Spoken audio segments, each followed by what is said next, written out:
You know what? You are stupid and you're annoying, but I really love you.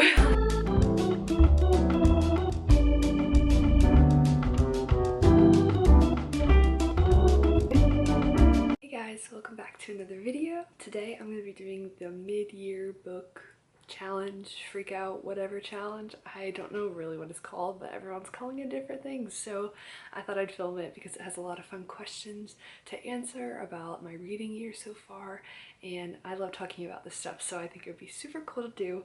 Yeah, I'm super excited to film this, and I have the list of questions here, and I'll also like write them in the description if anyone wants to like actually see them or answer them for fun. Like, I just think it's super cool, so leave them down there if you want to see them. This question is the best book you've read in 2024 so far, and while I could say Strange the Dreamer for this answer, technically I haven't finished it and technically it's a reread, so I don't think I can really count it for this one because yes, it's my favorite book, but I didn't first read it in 2024. I read it in like 2022 for the first time, so sadly I can't count that one. But the book I am choosing is A Court of Silver Flames by Sarah J Maas because I read this in January and it is so good. Like, this is probably my favorite out of the ACOTAR series. It's either that or Wings and Ruin. I did love Mist and Fury, but Wings and Ruin I read so fast and I just ate up every second of it.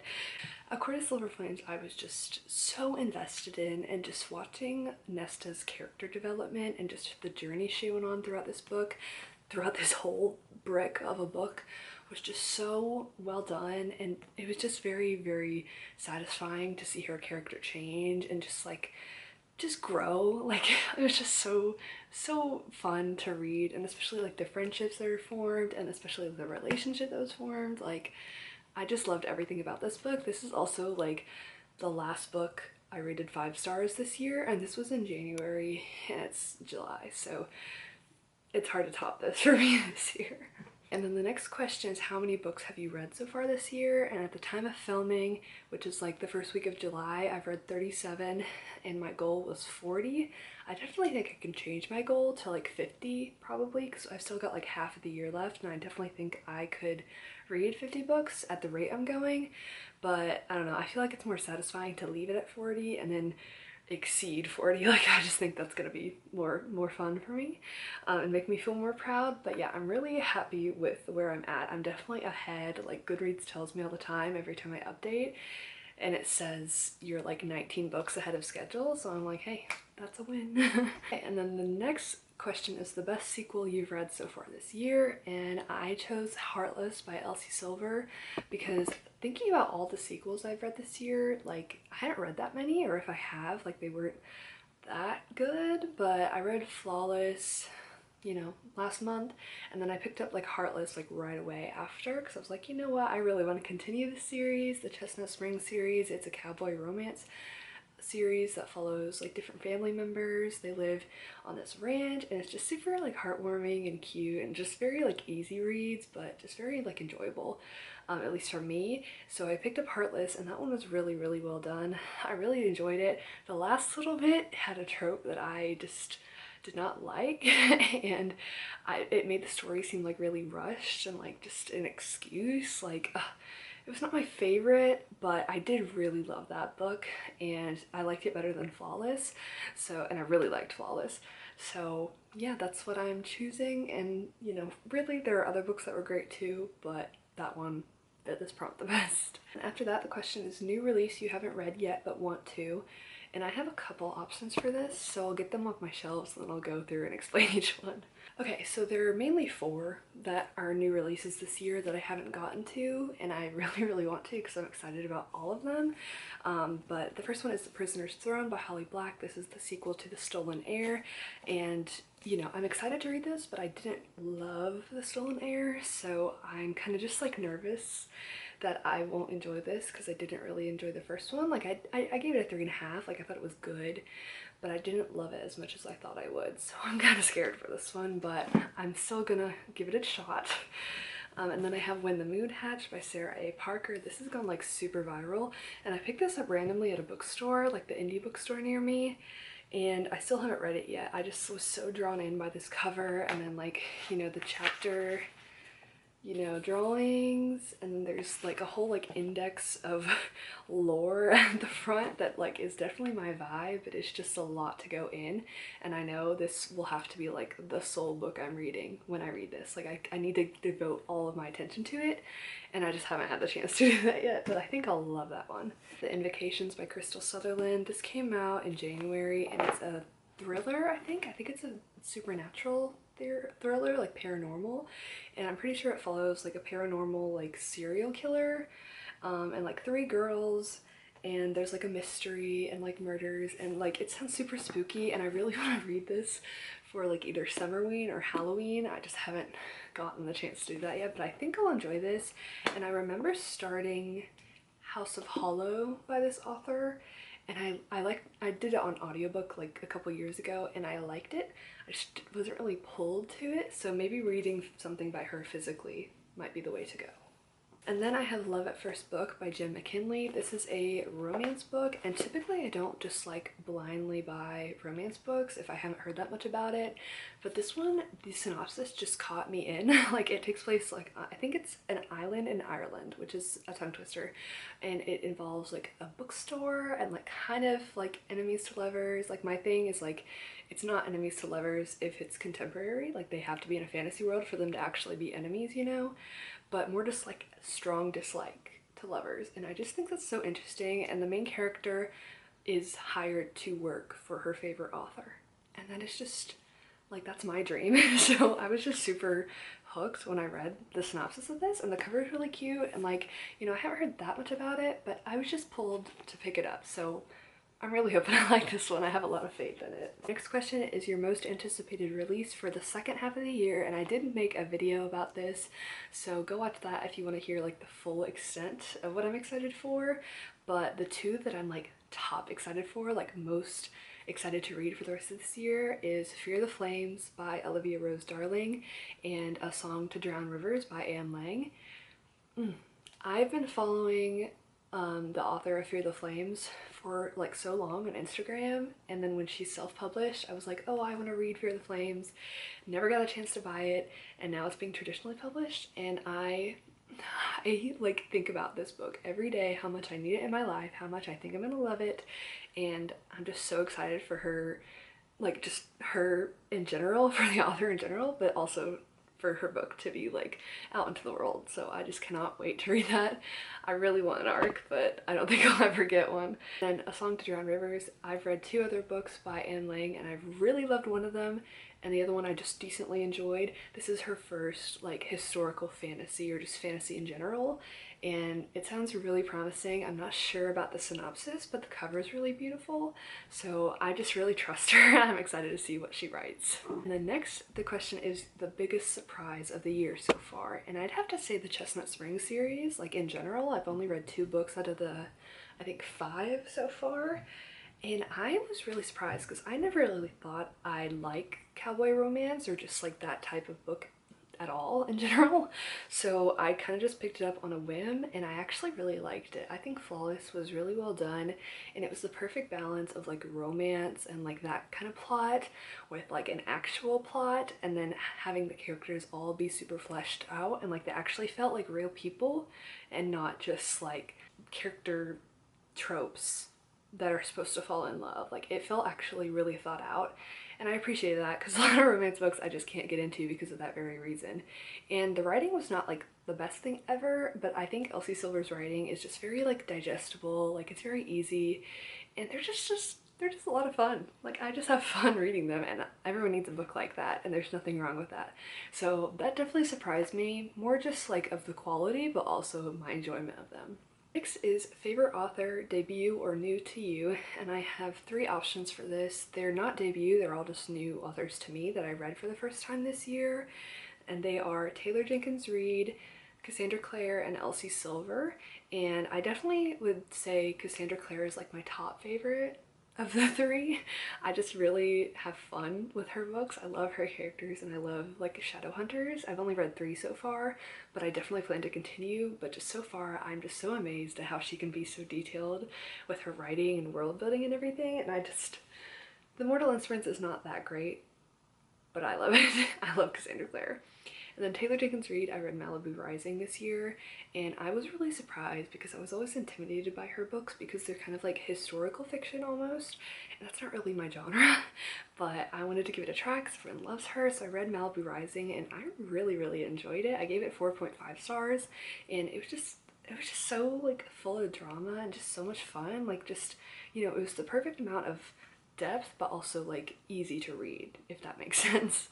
And then Elsie Silver, like I said, I was surprised by her, but I really like her stories and just the lightheartedness of her books, and I plan to continue with the rest of her books. Next question is newest fictional crush, and I don't typically like get super attached to like book boyfriends or anything, mainly because like I have an amazing boyfriend, so I'm like, it's hard for like any book character, like although they're fictional and basically perfect, like I already have one. So I'm like, I don't need to fill that void. Like, I still have fun when I read books with great book boyfriends, but I don't know, that's just me. Like, I don't really like get super attached like that anymore.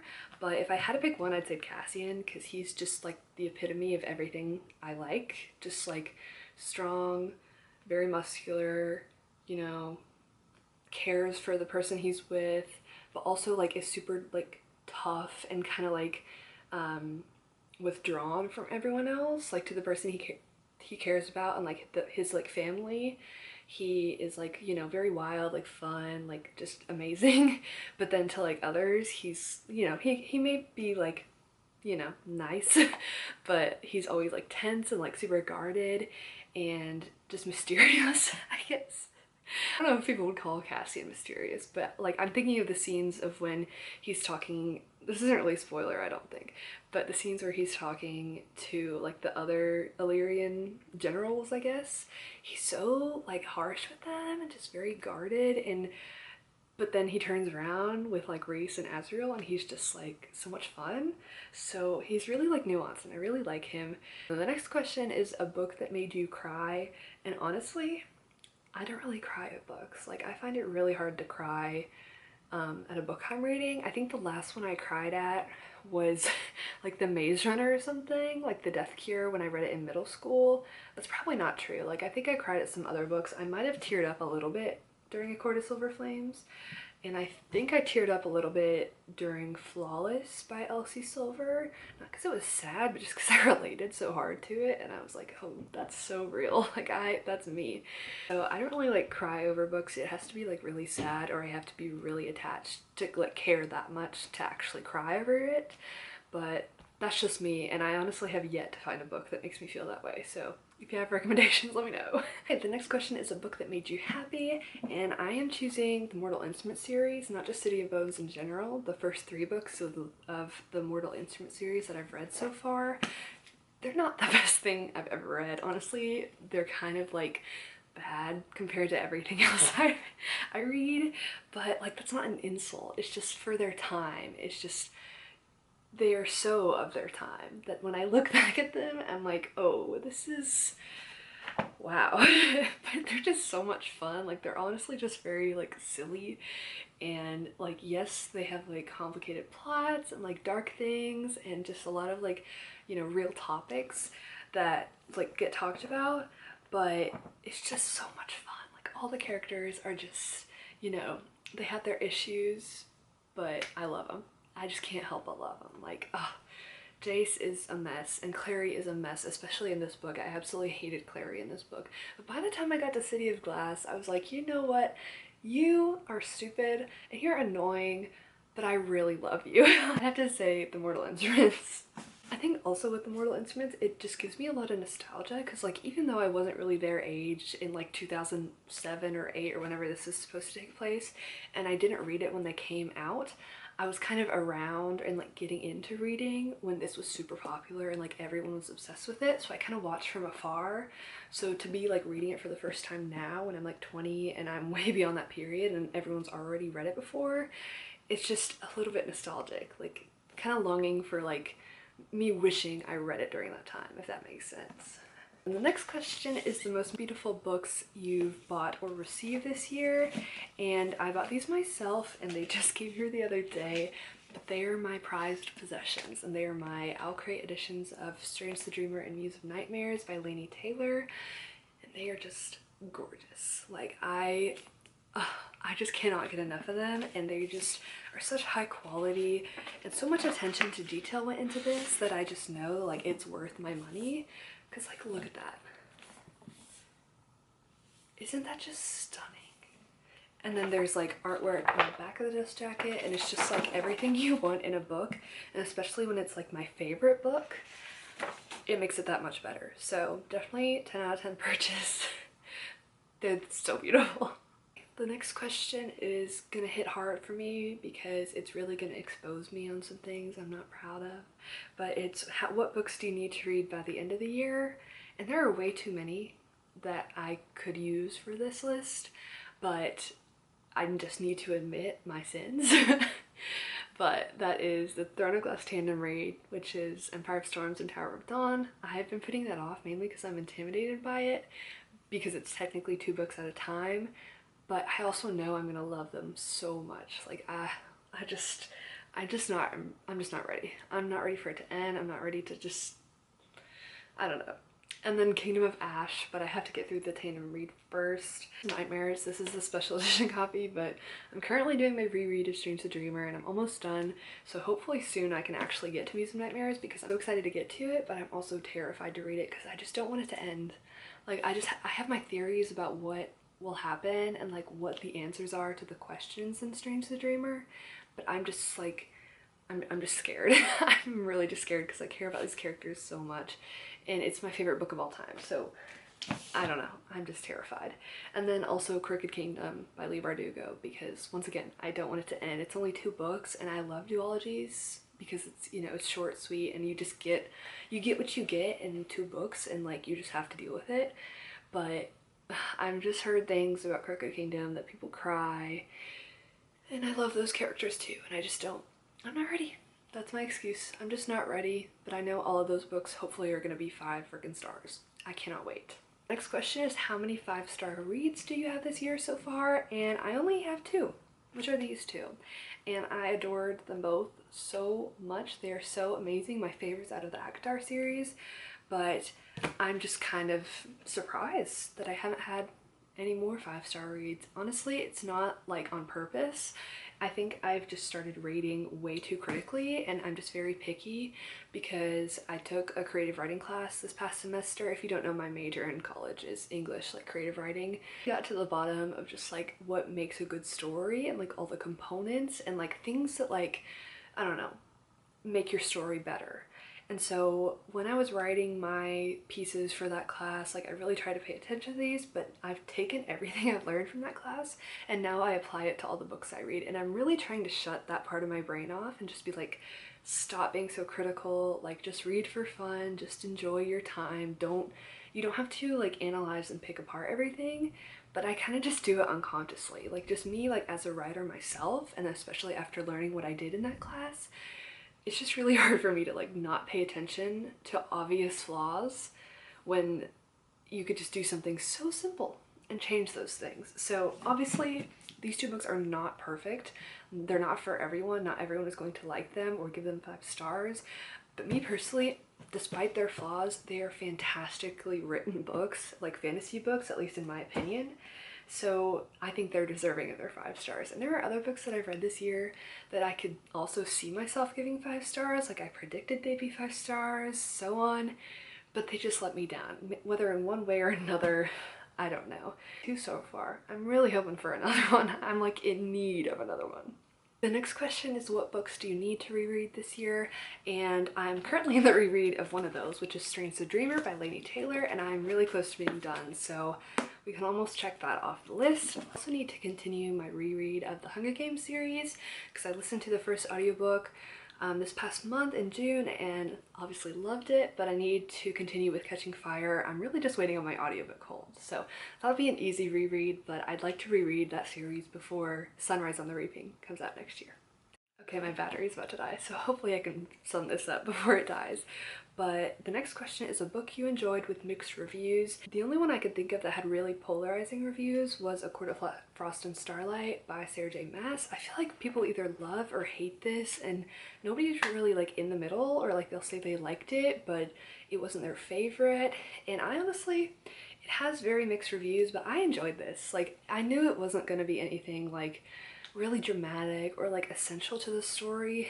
I just think it was a lot of fun, and like I think it was kind of unnecessary, like for being so short. Like, I don't know, it didn't really need to be read. Like, you could definitely skip this one, but when I think of reading this one and then going into Silver Flames, I appreciate this so much more if you think about Nesta's story. Maybe it's just because I love Nesta, but like the way she acted in this leads straight into Silver Flames, and I just really appreciated that transition.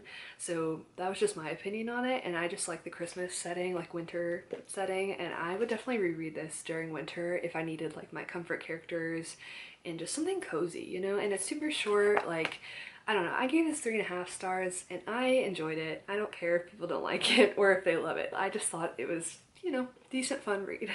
And then the last and final question is 5-star predictions for the rest of the year.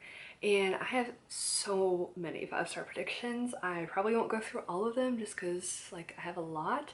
But I'm also trying to cut down on how many I hope will be 5 stars because, like I explained earlier, I've become really critical of the books I read, not on purpose. So I think I need to lower my expectations for a lot of them. So I'll go through a couple of them though. So obviously Muse of Nightmares, Strange the Dreamer is my favorite book. So if that one is not 5 stars, I'll be very upset. Poppy War by R.F. Kuang, Kingdom of Ash, obviously, like I will be so surprised if that one is not 5 stars, and honestly I'll probably just give it 5 stars anyways, because like how could I not? Heavenly Bodies, Divine Rivals, Crooked Kingdom, The Invisible Life of Addie LaRue, Phantom of the Opera. Although with Phantom of the Opera I'm kind of scared because it is like a classic and the writing is older and that's not a bad thing, but I don't know, I just feel like I'm aiming too high with that one. Also add the Infernal Devices series. I don't think every book will be 5 stars in that, but I think everyone loves that series, so I have high hopes for that series as well. That's honestly all I can think of for like 5-star predictions. I don't know if I'll get to all of them this year. Honestly, that'd be great if I could, but I don't know, I'm trying to limit myself on how high I predict things will be in terms of ratings because I hate being disappointed. I've had so many disappointments this year, I genuinely don't think I can deal with anymore.